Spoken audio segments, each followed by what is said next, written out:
According to George Soros's own files from his Open Society foundations. So myself, my colleagues at Capital Research Center, basically went through as many grants of his, as many funding streams as we could find.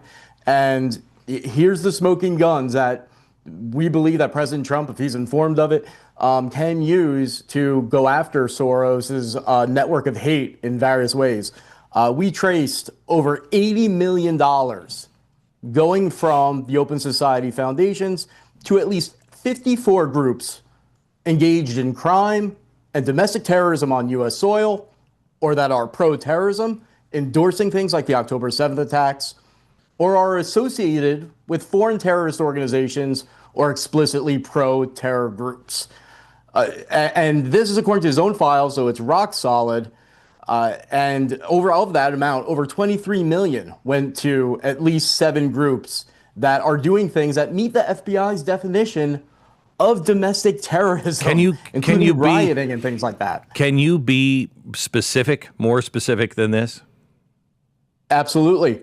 I'm happy to. So the Center for Third World Organizing, for example, is an organization that has a hub that fused together several really extreme organizations.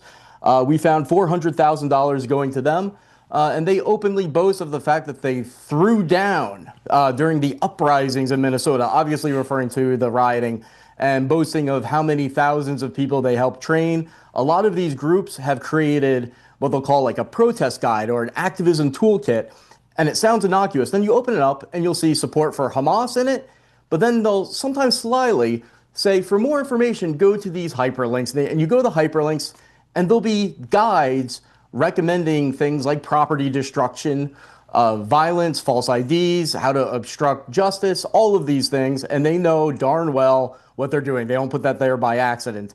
Some of the more careful ones will just direct their readership to anarchist websites with all that material, knowing that they'll see it when it's there. And so, yeah, I mean, it's really stunning. And some of these groups are coalitions. So when I say 54 groups, just one of those might have 300 entities in that one. So it's actually, the real number is actually much higher.